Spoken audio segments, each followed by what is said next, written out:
ಎಲ್ರಿಗೂ ನಮಸ್ಕಾರ. ಎಲ್ಲರಿಗೂ ಉಷಾಂತರಂಗ ಯೂಟ್ಯೂಬ್ ಚಾನಲ್ಗೆ ಸ್ವಾಗತ. ಯಾರ್ಯಾರೆಲ್ಲ ವೀಡಿಯೋಸ್ನ ನೋಡ್ತಾ ಇದ್ದೀರಾ ಪ್ರತಿಯೊಬ್ಬರಿಗೂ ಕೂಡ ಥ್ಯಾಂಕ್ ಯು ಸೋ ಮಚ್. ಯಾರೆಲ್ಲ ಹೊಸಬ್ರನ್ನ ಚಾನಲ್ನ ನೋಡ್ತಾ ಇದ್ದೀರಾ ಅಥವಾ ಚಾನಲ್ನ ಸಬ್ಸ್ಕ್ರೈಬ್ ಮಾಡ್ಕೊಳ್ದೇ ನೋಡ್ತಾ ಇದ್ದೀರಾ ಅಂತಂದರೆ ಉಷಾಂತರಂಗ ಯೂಟ್ಯೂಬ್ ಚಾನಲ್ನ ಸಬ್ಸ್ಕ್ರೈಬ್ ಮಾಡ್ಕೊಳ್ಳಿ. ಜೊತೆಗೆ ಬೆಲ್ ಐಕನಲ್ಲೂ ಕೂಡ ಆಲ್ ಅಂತ ಸೆಲೆಕ್ಟ್ ಮಾಡ್ಕೊಳ್ಳಿ. ಆವಾಗ ನೋಟಿಫಿಕೇಷನ್ಸ್ ಬಂದಿರುತ್ತೆ. ನಿಮ್ಮ ಫ್ರೀ ಟೈಮಲ್ಲಿ ನನ್ನ ಎಲ್ಲ ವೀಡಿಯೋಸ್ನ ನೋಡ್ಬೋದು. ನಿಮಗೆ ನನ್ನ ಚಾನಲಲ್ಲಿ ರಾಜ್ಯ ಸರ್ಕಾರ, ಕೇಂದ್ರ ಸರ್ಕಾರದಿಂದ ಬರುವಂತಹ ಹೊಸ ಅಪ್ಡೇಟ್ಸ್ ಆಗಿರ್ಬೋದು, ಅಥವಾ ಹೊಸ ಯೋಜನೆ ಬಗ್ಗೆ ಮಾಹಿತಿ ಆಗಿರ್ಬೋದು, ಪೋಸ್ಟ್ ಆಫೀಸ್ನ ಸ್ಕೀಮ್ಸ್ಗಳ ಬಗ್ಗೆ ಆಗಿರ್ಬೋದು, ಪ್ರತಿಯೊಂದನ್ನು ಕೂಡ ನಾನು ಅಪ್ಡೇಟ್ ಮಾಡ್ತಿರ್ತೀನಿ. ಬನ್ನಿ ಇವತ್ತಿನ ವಿಡಿಯೋನ ಶುರು ಮಾಡೋಣ. ಇವತ್ತಿನ ವಿಡಿಯೋದಲ್ಲಿ ಗೃಹಲಕ್ಷ್ಮಿ 31ನೇ ಕಂತಿನ ಹಣ ಶುರುವಾಗಿ ಆಲ್ಮೋಸ್ಟ್ ಒಂದು ವಾರ ಆಗ್ತಾ ಬರ್ತಾ ಇದೆ. ಇನ್ನೂ ಒಂದು ವಾರ ಆಗಿಲ್ಲ. ಐ ಹೋಪ್ ಒಂದು 40% ಮಹಿಳೆಯರಿಗೆ ಹಣ ಜಮೆ ಆಗಿದೆ ಅಂದ್ಕೊಂಡಿದ್ದೀನಿ. ಯಾಕಂದರೆ ಸ್ವಲ್ಪ ಸ್ಲೋ ಆಗಿ ಹಣ ಆಗ್ತಾ ಇದ್ದಾರೆ. ಹಾಗಾಗಿ ಈಗ ಒಂದು 3-4 ದಿನ ಆಗಿದೆ ಹಣ ಜಮೆ ಆಗೋಕ್ಕೆ ಶುರು ಮಾಡಿ. ಬಟ್ ಇನ್ನೂ ಕೇವಲ 40% ಅಷ್ಟೇ ಮಹಿಳೆಯರಿಗೆ ಜಮೆ ಆಗಿರೋದು. ಸಾಕಷ್ಟು ಜನ ಕಮೆಂಟ್ ಮಾಡ್ತಾ ಇದ್ದೀರಾ ಹಣ ಬಂದಿದೆ ಅಂತ, ಸಾಕಷ್ಟು ಜನ ಕಮೆಂಟ್ ಮಾಡ್ತಿದ್ದೀರಾ ಹಣ ಬಂದಿಲ್ಲ ಅಂತ. ಸೊ ಸ್ಲೋ ಪ್ರೋಸೆಸ್ ಆಗ್ತಿರೋದ್ರಿಂದ ಇದಿನ್ನೂ ಮೊದಲನೇ ಹಂತದಲ್ಲಿ ಹಣ ಜಮೆ ಮಾಡ್ತಾ ಇರೋದು. ಇನ್ನೂ 2ನೇ ಹಂತ 3ನೇ ಹಂತ ಇದೆ. ಸೊ ತಲೆ ಕೆಡಿಸ್ಕೋಬೇಡಿ. ನಿಮಗೆ 30 ಕಂತಿನ ಹಣ ಕರೆಕ್ಟಾಗಿ ಬಂದಿದೆ ಅಂತಂದರೆ 31ನೇ ಕಂತಿನ ಹಣ ಕೂಡ ಕರೆಕ್ಟಾಗಿ ಬರುತ್ತೆ. ಪ್ರೋಸೆಸ್ ಸ್ಲೋ ಆಗಿರೋದ್ರಿಂದ ಹಣ ಜಮೆ ಆಗ್ತಾ ಇಲ್ಲ, ಅಷ್ಟೇ ಲೇಟಾಗಿ ಆಗ್ತಾ ಇರೋವಂಥದ್ದು. ಈಗ ಆಲ್ರೆಡಿ ಒಂದು 40% ಮಹಿಳೆಯರಿಗೆ ಆಗಿದೆ. ನಿಮ್ಗೆ ಇವಾಗಲೂ ಕೂಡ ನಿನ್ನೆ ಅಥವಾ ಇವತ್ತು ಬೆಳಗ್ಗೆಯಿಂದ ನಿಮ್ಗೆ ಏನಾರ ಹಣ ಬಂದಿದೆ 31ನೇ ಕಂತಿನ ಹಣ ಅಂದರೆ ದಯವಿಟ್ಟು ಕಮೆಂಟ್ ಮಾಡಿ, ಯಾವ ಜಿಲ್ಲೆ ಅಂತ ಕೂಡ ಮೆನ್ಷನ್ ಮಾಡಿ. ನೋಡ್ತಿರೋರು ಎಲ್ಲರೂ ಕೂಡ ಕಮೆಂಟ್ ಮಾಡಿ ನಿಮಗೆ ಹಣ ಬಂದಿದೆಯಾ ಬಂದಿಲ್ವಾ ಅಂತ. ಬಂದಿದ್ರು ಕಮೆಂಟ್ ಮಾಡಿ, ಬಂದಿಲ್ಲ ಅಂದರೂ ಕೂಡ ಕಮೆಂಟ್ ಮಾಡಿ. ಹಾಗೆ ಯಾರಿಗೆಲ್ಲ 30ನೇ ಕಂತಿನ ಹಣ ಬಂದಿರಲಿಲ್ಲ ಅವರಿಗೆ 30ನೇ ಕಂತಿನ ಹಣ ಕೂಡ ಬಂದು 31ನೇ ಕಂತಿನ ಹಣ ಕೂಡ ಜಮೆ ಮಾಡ್ತಿದ್ದಾರೆ ಒಟ್ಟಿಗೆ 4,000 ರೂಪಾಯಿ. ಹಾಗಾಗಿ ಅಕಸ್ಮಾತ್ 30ನೇ ಕಂತಿನ ಹಣ ಬಂದಿಲ್ಲ ಅಂದರೂ ಕೂಡ ಖಂಡಿತವಾಗ್ಲೂ ಬರುತ್ತೆ. ಹಾಗೆ ಪೆನ್ಷನ್ ಹಣ ಅದ್ರ ಬಗ್ಗೆ ಕೂಡ ನಾನು ವಿಡಿಯೋ ಮಾಡಿ ತಿಳಿಸಿದ್ದೀನಿ. ಜುಲೈ ತಿಂಗಳದು ಕೂಡ ಹಣ ರಿಲೀಸ್ ಆಗಿದೆ. ಕೆಲವೊಬ್ಬರಿಗೆ ಇನ್ನೂ ಕೂಡ ಜಮೆ ಆಗ್ತಾಯಿದೆ. ನಿಮಗೆ ಜೂನ್ವರೆಗೂ ಕರೆಕ್ಟಾಗಿ ಪೆನ್ಷನ್ ಹಣ ಬಂದಿದೆ ಅಂದರೆ ಜುಲೈ ತಿಂಗಳದು ಕೂಡ ಬಂದೇ ಬರುತ್ತೆ. ಅಕಸ್ಮಾತ್ ನಿಮಗೆ 2-3 ತಿಂಗಳಿಂದ ಪಿಂಚಣಿ ಹಣ ಬಂದಿಲ್ಲ ಅಂದರೆ ಏನು ಮಾಡಬೇಕು ಅನ್ನೋದನ್ನ ನಾನು ಆಲ್ರೆಡಿ ನಿಮಗೆ ಸಪ್ರೇಟ್ ವಿಡಿಯೋ ಮಾಡಿ ತಿಳಿಸಿದ್ದೀನಿ. ಐ ಹೋಪ್ ನೀವು ಆಲ್ರೆಡಿ ಆ ವಿಡಿಯೋನ ನೋಡಿದ್ದೀರಾ ಅಂದ್ಕೊಂಡಿದ್ದೀನಿ. ಅಕಸ್ಮಾತ್ ನೋಡಿಲ್ಲ ಅಂದರೆ ಹಳೆ ವಿಡಿಯೋನ ಚೆಕ್ ಮಾಡಿ. ಪಿಂಚಣಿ ಹಣ ಯಾಕೆ ಬರ್ತಾ ಇಲ್ಲ, ಬರ್ದಲೇ ಇರೋರು ಏನು ಮಾಡಬೇಕು, ಅಥವಾ ಅಕಸ್ಮಾತ್ ಜೂನ್ವರೆಗೂ ಬಂದಿದ್ದರೆ ನೀವುಗಳು ಏನು ಮಾಡಬೇಕು ಅನ್ನೋದ್ರ ಬಗ್ಗೆ ಡೀಟೇಲಾಗಿ ನಾನು ಆಲ್ರೆಡಿ ವಿಡಿಯೋ ಮಾಡಿ ತಿಳಿಸಿದ್ದೀನಿ. ಸೊ ಅದನ್ನ ಕೂಡ ಚೆಕ್ ಮಾಡಿ, ನಿಮಗೆ ಕ್ಲಾರಿಟಿ ಸಿಗುತ್ತೆ. ಇನ್ನು ರೇಷನ್ ಕಾರ್ಡ್ ಬಗ್ಗೆ ಕೂಡ ಕೆಲವು ಅಪ್ಡೇಟ್ ಬಂದಿದೆ. ರೇಷನ್ ಕಾರ್ಡ್ ಅಂದರೆ ರೇಷನ್ ಕಾರ್ಡ್ ಬಗ್ಗೆ ಅಲ್ಲ, ನಿಮಗೆ ನ್ಯಾಯಬೆಲೆ ಅಂಗಡಿನಲ್ಲಿ ಪ್ರತಿ ತಿಂಗಳು ಏನು ಹೋಗಿ ರೇಷನ್ ತೊಗೊಳ್ತೀರಾ ಅದ್ರ ಟೈಮಿಂಗ್ಸ್ ಕೂಡ ಬದಲಾವಣೆ ಆಗಿದೆ.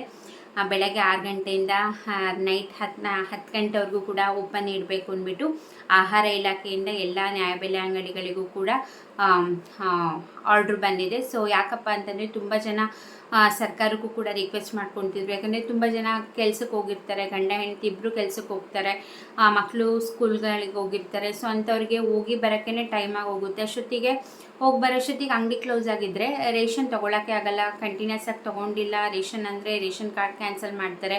ಸೊ ಹಾಗಾಗಿ ಕೆಲ್ಸಕ್ಕೆ ಹೋಗೋರಿಗೆ, ದಿನಗೂಲಿ ಕಾರ್ಮಿಕರಿಗೆ ಎಲ್ಲ ಹೆಲ್ಪ್ ಆಗಲಿ, ಕೆಲ್ಸಕ್ಕೆ ಟೈಮಿಂಗ್ಸ್ ಹೋಗಿ ಬಂದಮೇಲೂ ಕೂಡ ತಗೊಳ್ಳುವಂತಹ ಆಪರ್ಚುನಿಟಿ ಸಿಗಲಿ ಅಂದ್ಬಿಟ್ಟು ರಾತ್ರಿ 10 ಗಂಟೆವರೆಗೂ ಕೂಡ ಓಪನ್ ಇಡಬೇಕು ಅಂದ್ಬಿಟ್ಟು ಎಲ್ಲರಿಗೂ ಕೂಡ ಅಧಿಕೃತವಾಗಿ ಸೂಚನೆ ಬಂದಿರೋ ಅಂಥದ್ದು ನ್ಯಾಯಬೆಲೆ ಅಂಗಡಿನಲ್ಲಿ. ಸೊ ಇನ್ನು ಮುಂದೆ ತಲೆ ಕೆಡಿಸ್ಕೊಳ್ಳೋ ಅಗತ್ಯ ಇಲ್ಲ. ನಿಮಗೆ ಬೆಳಗ್ಗೆ 6 ಗಂಟೆಯಿಂದ ರಾತ್ರಿ 10 ಗಂಟೆವರೆಗೂ ನ್ಯಾಯಬೆಲೆ ಅಂಗಡಿಗಳು ಓಪನ್ ಇರುತ್ತೆ. ಇನ್ನು ಗೃಹಜ್ಯೋತಿ ಯೋಜನೆ ಅರ್ಜಿ ಸಲ್ಲಿಕೆ ಬಂದು ಮಾಡ್ಕೊಳ್ತಾ ಇದ್ದಾರೆ ಅಧಿಕಾರಿಗಳು. ಇಸ್ಕಾಂನ ಅಧಿಕಾರಿಗಳು ಮನೆಗೆ ಬಂದು ಅರ್ಜಿನ ಫಿಲ್ ಮಾಡಿಸ್ಕೊಂಡು ಬೇಕಾಗಿರೋ ದಾಖಲೆಗಳನ್ನ ಇಸ್ಕೊಂಡು ವೆರಿಫೈ ಮಾಡಿ ಆ್ಯಪಲ್ಲಿ ಸ್ಕ್ಯಾನ್ ಮಾಡಿಕೊಂಡು ಅಪ್ಡೇಟ್ ಮಾಡ್ಕೊಳ್ತಾ ಇದ್ದಾರೆ. ಸೊ ಐ ಹೋಪ್ ನಿಮ್ಮ ಮನೆಗಳಿಗೂ ಕೂಡ ಬಂದು ಚೆಕ್ ಮಾಡಿ ಹೋಗಿದ್ದಾರೆ, ಫಾರ್ಮ್ನ ಫಿಲ್ ಮಾಡಿಕೊಟ್ಟಿದ್ದೀರಾ ಅಂದ್ಕೊಂಡಿದ್ದೀನಿ. ಯಾಕಂದರೆ ತುಂಬ ಜನ ಕಡೆ ಅಂದರೆ ತುಂಬ ಊರುಗಳಲ್ಲಿ, ಕೆಲವು ಏರಿಯಾಗಳಲ್ಲಿ ಇನ್ನೂ ಕೂಡ ಹೋಗಿಲ್ಲ ಗೃಹಜ್ಯೋತಿ ಯೋಜನೆ ಅಂದರೆ ಇಸ್ಕಾಂನ ಅಧಿಕಾರಿಗಳು. ಸೊ ಹಾಗಾಗಿ ಇನ್ನೇನು ಮುಗಿತಾ ಬರ್ತಾ ಇದೆ. ಜುಲೈ ಪೂರ್ತಿ ಟೈಮ್ ಕೊಟ್ಟಿದ್ರು, ಇನ್ನೇನು ಜುಲೈ ಮುಗಿಯೋಕ್ಕೆ ಬರ್ತಾ ಇದೆ. ಬಟ್ ಇನ್ನೂ ಕೂಡ ಸಾಕಷ್ಟು ಜನಗಳ ಮನೇಲಿ ಇನ್ನೂ ಅರ್ಜಿನ ಫಿಲ್ ಮಾಡಿಸ್ಕೊಂಡಿಲ್ಲ. ಯಾಕಂದರೆ ಅರ್ಜಿನ ಫಿಲ್ ಮಾಡಿಕೊಟ್ಟಿಲ್ಲ, ಮರು ಅರ್ಜಿ ಸಲ್ಲಿಕೆ ಮಾಡಿಲ್ಲ ಅಂತಂದರೆ ಗೃಹಜ್ಯೋತಿ ಯೋಜನೆ ಕ್ಯಾನ್ಸಲ್ ಆಗಿಬಿಡುತ್ತೆ. ಇದು ಫಲಾನುಭವಿಗಳದ್ದು ತಪ್ಪೇನಿರಲ್ಲ ಅಲ್ಲ. ಸೊ ಇದು ಸರ್ಕಾರದಿಂದ ಆಗಿರುವಂತಹ ಪ್ರಾಬ್ಲಮ್. ಮೇ ಬಿ ಇನ್ನೂ ಕೂಡ ಲಾಸ್ಟ್ ಡೇಟ್ನ ಎಕ್ಸ್ಟೆಂಡ್ ಮಾಡ್ತಾರೆ ಏನು ಅನ್ನೋದು ಗೊತ್ತಿಲ್ಲ. ಒಟ್ಟಿನಲ್ಲಿ ಸಾಕಷ್ಟು ಮನೆಗಳಿಗೆ ಇನ್ನೂ ಗೃಹಜ್ಯೋತಿ ಮರುಪರಿಶೀಲನೆ ಮಾಡಬೇಕಾಗಿದೆ, ಇನ್ನೂ ಅಧಿಕಾರಿಗಳು ಬಂದಿಲ್ಲ. ಯಾಕಂದರೆ ಈಗ SIR ಕೂಡ ಇದೇ ರೀತಿ ಪ್ರಾಬ್ಲಮ್ ಆಗಿದ್ದಕ್ಕೆ ಲಾಸ್ಟ್ ಡೇಟ್ನ ಪೋಸ್ಟ್ಪೋನ್ ಮಾಡಿದ್ದಾರೆ. ಅದು ಕೂಡ ಜುಲೈ 29ನೇ ತಾರೀಕುವರೆಗೂ ಇತ್ತು, ಈಗ ಅದು ಆಗಸ್ಟ್ 8ನೇ ತಾರೀಕುವರೆಗೂ ಪೋಸ್ಟ್ಪೋನ್ ಆಗಿದೆ. ಅದೇ ರೀತಿ ಗೃಹಜ್ಯೋತಿ ಮರು ಅರ್ಜಿ ಕೂಡ ಪೋಸ್ಟ್ಪೋನ್ ಆಗುತ್ತಾ ಏನು ಅಂತ ನೋಡಬೇಕಾಗಿದೆ.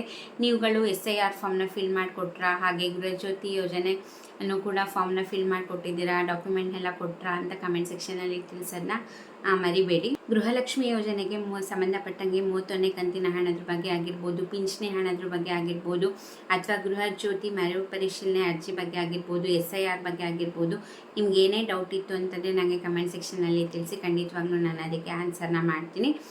ಹಾಗೆ ನಿಮ್ಮ ಒಪಿನಿಯನ್ನ ಕಮೆಂಟ್ ಸೆಕ್ಷನಲ್ಲಿ ತಿಳಿಸೋದನ್ನ ಮರಿಬೇಡಿ. ಹಾಗೆ ಸಬ್ಸ್ಕ್ರೈಬ್ ಮಾಡ್ಕೊಂಡಿಲ್ಲ ಅಂದರೆ ಈಗಲೇ ಹೋಗಿ ಚಾನಲ್ನ ಸಬ್ಸ್ಕ್ರೈಬ್ ಮಾಡ್ಕೊಳ್ಳಿ, ಜೊತೆಗೆ ಬೆಲ್ ಐಕನಲ್ಲೂ ಕೂಡ ಆಲ್ ಅಂತ ಸೆಲೆಕ್ಟ್ ಮಾಡೋದನ್ನ ಮರಿಬೇಡಿ. ಹಾಗೆ ನಿಮ್ಮ ಫ್ರೆಂಡ್ಸ್ ಆ್ಯಂಡ್ ಫ್ಯಾಮಿಲಿಗೂ ಕೂಡ ಶೇರ್ ಮಾಡಿ. ನೆಕ್ಸ್ಟ್ ಯಾವ ಥರ ವೀಡಿಯೋಸ್ ಬೇಕು, ಯಾವ ವಿಷಯದ ಬಗ್ಗೆ ವಿಡಿಯೋ ಬೇಕು ಅನ್ನೋದನ್ನ ಕಮೆಂಟ್ ಸೆಕ್ಷನಲ್ಲಿ ತಿಳಿಸೋದನ್ನ ಮರಿಬೇಡಿ. ಇದಾಗಿತ್ತು ಇವತ್ತಿನ ವಿಡಿಯೋ. ಇಷ್ಟೊತ್ತು ವಿಡಿಯೋ ನೋಡಿದ್ದಕ್ಕೆ ಥ್ಯಾಂಕ್ ಯು ಸೋ ಮಚ್. ನಿಮ್ಮ ಸಪೋರ್ಟ್ ತುಂಬಾ ಮುಖ್ಯ. ನಿಮ್ಮ ಲೈಕ್ ಆಗಿರ್ಬೋದು, ಶೇರ್ಸ್ ಆಗಿರ್ಬೋದು, ಸಬ್ಸ್ಕ್ರೈಬ್ ಆಗಿರ್ಬೋದು, ಪ್ರತಿಯೊಂದೂ ಕೂಡ ತುಂಬಾ ಮೋಟಿವೇಶನ್ ಸಿಗುತ್ತೆ. ಇದೇ ರೀತಿ ಸಪೋರ್ಟ್ ಮಾಡಿ. ಇಷ್ಟೊತ್ತು ವಿಡಿಯೋ ನೋಡಿದ್ದಕ್ಕೆ ಥ್ಯಾಂಕ್ ಯು ಸೋ ಮಚ್. ನಮಸ್ಕಾರ.